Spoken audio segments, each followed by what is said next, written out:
What's up, ladies and gentlemen? It's good to see you tonight on the Speak and See Show. Like, subscribe, click that notification button so when I get information out, you can get information in.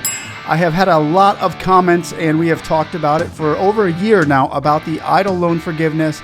I don't want to leave anybody hanging out there. I kind of want to give you an update on that area as to where we stand and how this would end up playing out right now as we're seeing it is we remember PPP. PPP was amazing. It was easy. It was loan was forgiven with a simple paperwork for a lot of people. It was a wonderful thing, and it was forgiven.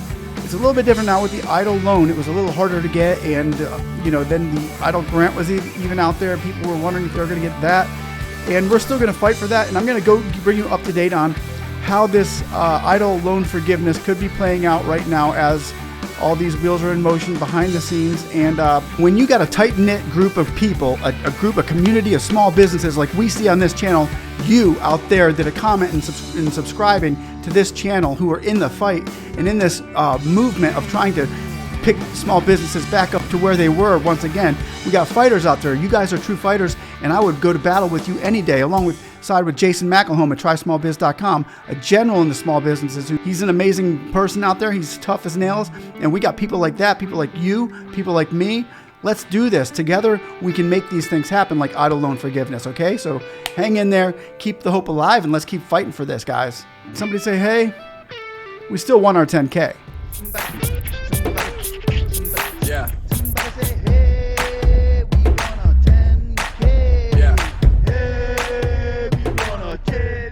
Yeah, somebody say, hey, we won our 10K. We do won our 10K, and I want to thank you all for watching, liking, and subscribing to the Small Business News Update, where we come forward and we bring you news on new grants, new loans, old grants, old loans that are still out there that you can go and get that are in your area. Leave a comment down below where you live, and we kind of like to get the most people commenting on that specific area, not all the time, but in that area, we like to pinpoint and try to go out and find out where your loans are, where your grants are, and how small businesses can get the money they need to keep their businesses afloat. And in this time, we just put out a video on the SSBCI today and the $940 billion program that the Treasury just approved for 9 states out there. Congratulations to you all.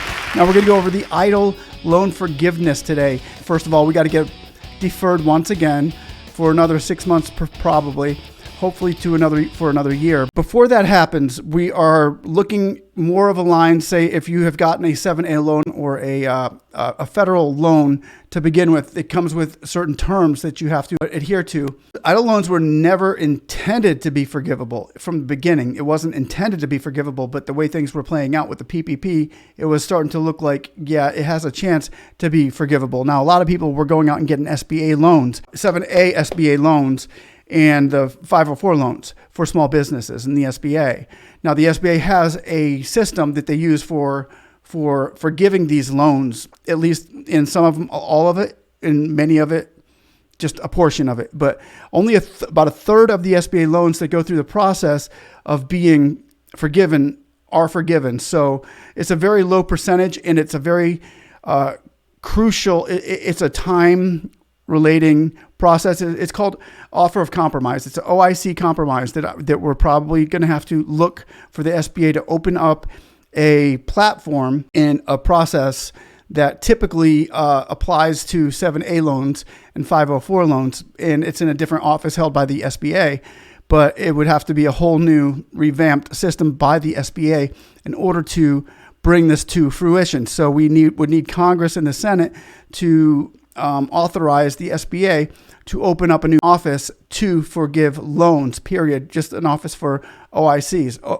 office offers and compromise. So that's what we're trying to do here, is compromise with the Congress, with the Senate, with our government, with our federal government, that we cannot afford to pay these loans. We're sending our congressmen and our senators letters of maybe opening an OIC program in order to get these loans forgiven. So what you could do as a small business owner is call your congressman, your local legislator, or your senator and say, excuse me, I would really like to find out if there's a way that we could have the EIDL loans forgiven, or a portion of them forgiven, through maybe an offer of compromise, a process that's not so strenuous as maybe the one that the SBA uses right now. Because for businesses to be eligible for the settlement of businesses itself needs to stop operations. It can't, no, for an OIC to go, you have to stop your operations. You got to basically nix your business. It's got to go. That means you're no longer accepting clients and you're no longer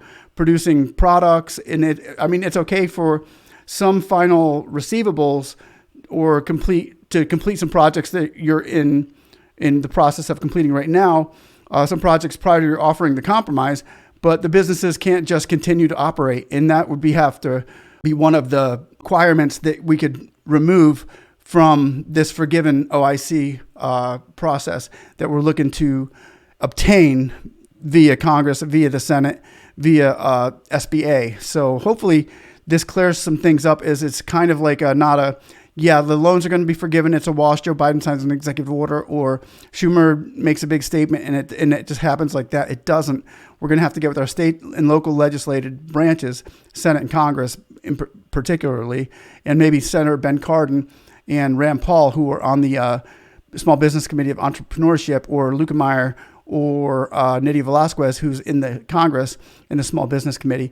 So we would have to get with them in particular and have your senator or legislator draw up a draft in order to have an OIC for these small business forgivable loans, which is what we're in the process of doing now.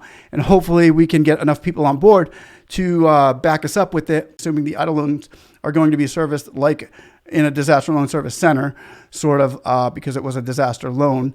It's my guess that there's going to be an OIC process for EIDL loans.